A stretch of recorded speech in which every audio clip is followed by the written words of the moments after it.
Hi friends, அனைவருக்கும் வணக்கம். நாம் இன்னைக்கு கடையில் வாங்குகிற பச்சரிசி மாவுலையும் எப்படி கொஞ்சம் கூட பிசு பிசுப்பு இல்லாத பஞ்சு போல் சாஃப்டான கொஞ்சம் கூட விரிசல் இல்லாத கொழுக்கட்டையோட அதாவது பூர்ண கொழுக்கட்டையோட மேல் மாவு எப்படி ப்ரிப்பேர் பண்ணலான்றதுக்கான டிப்ஸ் அண்ட் ட்ரிக்ஸ் நிறைய சொல்லியிருக்கேங்க.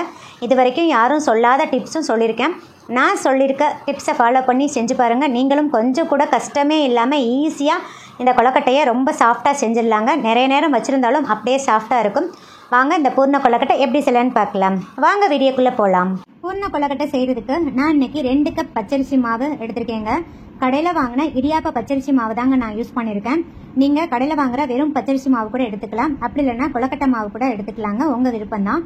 2 கப் எடுத்திருக்கேங்க. இதோட அளவு பார்த்தீங்கன்னா 200 கிராம் இருக்கும். நெக்ஸ்ட்டு 1.5 கப் தேங்காய் துருவல் எடுத்திருக்கேங்க. எந்த கப்பில் நீங்கள் பச்சரிசி மாவு அளக்குறீங்களோ அதே கப்பில் தான் 1.5 கப் நீங்கள் தேங்காய் துருவல் எடுத்துக்கணுங்க. 1.5 கப் தேங்காய் துருவலுக்கு 1 கப் நாட்டு சக்கரை எடுத்திருக்கேங்க. நாட்டு சர்க்கரையும் நீங்கள் எந்த கப்பில் பச்சரிசி மாவை அளக்குறீங்களோ அதே கப்பில் தாங்க அளந்து எடுத்துக்கணும். உங்களோட தித்திப்புக்கு தகுந்த மாதிரி நாட்டு சர்க்கரையோட அளவை நீங்கள் கூட்டவும் குறைக்கவும் செஞ்சுக்கலாங்க.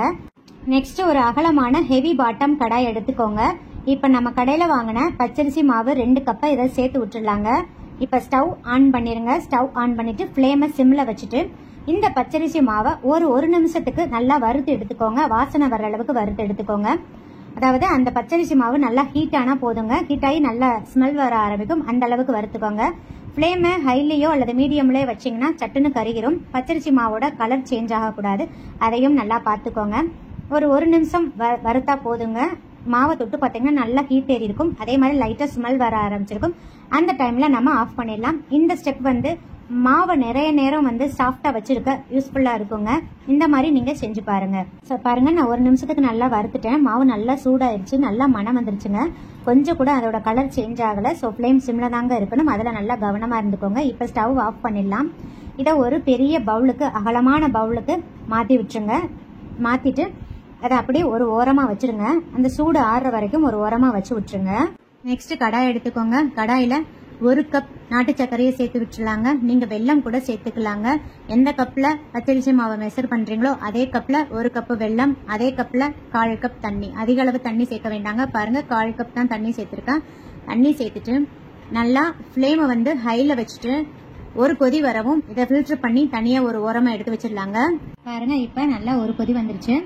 இப்போ நம்ம ஒரு பவுலில் எடுத்து ஃபில்டர் பண்ணிடலாங்க. கல் மண்ணுலாம் இருக்கும், அதனால தான் நான் ஃபில்டர் பண்ண சொல்லியிருக்கேன். நெக்ஸ்ட் எகைன் ஒரு கடாய் எடுத்துக்கோங்க. நம்ம ஃபில்டர் பண்ணி வச்சிருக்கிற வெள்ளை தண்ணியை இந்த கடாயில் ஆட் பண்ணி விட்டுருங்க. ஃப்ளேமை ஹையில் வச்சுட்டு நல்லா கொதிக்க விடுங்க. ஒரு கொதி வரவும் நம்ம எடுத்து வச்சிருக்கிற 1.5 கப் தேங்காய் துருவலை ஆட் பண்ணிடலாங்க. தேங்காய் துருவலை ஆட் பண்ணிவிட்டு ஃப்ளேமை மீடியமில் வச்சுக்கோங்க. அந்த தேங்காய் துருவலும் வெள்ளை தண்ணியும் ஒரு சேர நல்லா மிக்ஸ் ஆகி வரணுங்க. அந்த அளவுக்கு நல்லா மிக்ஸ் பண்ணியிருக்கோங்க. ஹையில் வச்சிங்கன்னா சட்டுன்னு அடி பிடிச்சிடும், இல்லாட்டி கறிகிறோங்க. அதனால் ஃப்ளேமை மீடியம்லேயே வச்சுட்டு நல்லா வதக்கி விட்டுருங்க. 1/4 டீஸ்பூன் சீரகத்தூள், 1/2 டீஸ்பூன் சுக்குத்தூள், 1 டீஸ்பூன் ஏலக்காய் தூள், 1 டீஸ்பூன் நெய் எல்லாத்தையும் சேர்த்துட்டு நல்லா வதக்கி விட்டுருங்க. நெய் சேர்க்கறதுனால அருமையான மணமாக இருக்குங்க. இப்போ நல்லா மிக்ஸ் பண்ணி விட்டுருங்க. வெள்ளை தண்ணியும் தேங்காய் துருவலும் நல்லா ஒன்றா சேர்ந்து நல்லா கெட்டியாயிடுச்சுங்க. ரொம்ப கெட்டியாகக்கூடாது, ரொம்ப தளர்வாகவும் இருக்கக்கூடாது. இப்போ பார்த்தீங்கன்னா ஸ்பூனில் எடுத்து பாருங்கள், டச் பண்ணி பாருங்கள், ரொம்ப நல்லா சாஃப்டாக இருக்கும். இதுதாங்க கரெக்டான பதம். இப்போ நம்ம ஸ்டவ் ஆஃப் பண்ணிவிட்டு இதை ஒரு பவுலுக்கு ட்ரான்ஸ்ஃபர் பண்ணிவிட்டு நல்லா ஆற வச்சிடலாங்க. ஃபஸ்ட்டு இந்த மாதிரி அகலமான பாத்திரம் எடுத்துக்கோங்க. எந்த கப்பில் பச்சரிசி மாவு மெஷர் பண்ணுறீங்களோ அதே கப்பில் 5 கப் தண்ணி வச்சுக்கோங்க. 5 கப் தண்ணியும் நம்ம யூஸ் பண்ணுற போகிறது இல்லைங்க. ஏன் அதிக அளவு தண்ணி எடுத்துக்க சொல்கிறேன்னா, நம்ம கடையில் வாங்குற பச்சரிசி மாவு எந்த அரிசியில் செஞ்சுருக்காங்கன்னு சொல்ல முடியாதுங்க. நம்ம எடுக்கிற பிராண்டை பொறுத்து சில பச்சரிசி மாவு கம்மியாக தண்ணி இழுக்கும், சில பச்சரிசி மாவு அதிக அளவு தண்ணி இழுக்கும். ஸோ தண்ணியை கொஞ்சம் அதிகமாக வச்சுட்டோம்னா நம்ம தேவைக்கேற்ப யூஸ் பண்ணிக்கலாங்க. இப்போ ஸ்டவ் ஆன் பண்ணிவிட்டு ஃப்ளேமை ஹையில் வச்சுட்டு நல்லா தண்ணியை கொதிக்க விடுங்க. தண்ணி நல்லா கொதிக்கட்டும். அதுக்கு மீன் டைமில் நம்ம வறுத்து ஆற வச்சிருந்த பச்சரிசி மாவை எடுத்துக்கலாங்க. அதில் 1/4 teaspoon salt, 1 teaspoon white sugar சேர்த்துக்கோங்க. நெக்ஸ்ட்டு ஒரு பெரிய ஸ்பூனில் 2 ஸ்பூன் உருக்குன நெய் சேர்த்துக்கோங்க, அல்லது கோகோனட் ஆயில் கூட நீங்கள் சேர்த்துக்கலாங்க. நெய் சேர்த்துட்டு நல்லா மிக்ஸ் பண்ணி விட்டுருங்க. கட்டிகள் இல்லாமல் பாருங்கள், கையில் அழுத்தம் கொடுத்து நல்லா மிக்ஸ் பண்ணி விட்டுருங்க. இப்போ தண்ணி நல்லா காஞ்சிருச்சுங்க. பாருங்கள், இந்த அளவுக்கு நல்லா காயணும். இப்போ ஒரு கப்பில் கொஞ்சம் கொஞ்சமாக தண்ணி எடுத்து நம்ம மாவில் ஊற்றிட்டு நல்லா மிக்ஸ் பண்ணணுங்க. ஒரே அளவு தண்ணி ஊற்றிடாதீங்க, கொஞ்சம் கொஞ்சமாக தண்ணி ஊற்றி மிக்ஸ் பண்ணணுங்க. நான் வீடியோ காமிக்கிற மாதிரி நல்லா மிக்ஸ் பண்ணிக்கோங்க. நல்லா உள்ள அளவு கரண்டியை வச்சு நல்லா மிக்ஸ் பண்ணிக்கோங்க. இல்லாட்டி மேல் இருக்கிற மாவு மட்டும்தாங்க ஈரப்பதமாக இருக்கும், உள்ள இருக்கிற மாவு அப்படியே வெள்ளை கலரில் அப்படியே இருக்கும். ஸோ நல்லா உள்ள அளவு நல்லா கரண்டியை விட்டு நல்லா மிக்ஸ் பண்ணி விட்டுருங்க. பாருங்கள், இப்போ எல்லா இடத்துலையும் நல்லா மாவு மிக்ஸ் ஆயிடுச்சு. இந்த அளவுக்கு கொஞ்சம் தளர்வாக மிக்ஸ் பண்ணிக்கோங்க. ரொம்ப கெட்டியாக மிக்ஸ் பண்ணிங்கன்னா கொழுக்கட்டை வந்து வேக வைக்கும் போது தாங்க சூடாக இருக்கும், அதுக்கப்புறம் ஹார்ட் ஆயிரும். இப்போ கரண்டியில் ஒட்டியிருக்கிற மாவை எல்லாம் உள்ளே தள்ளி விட்டுருங்க.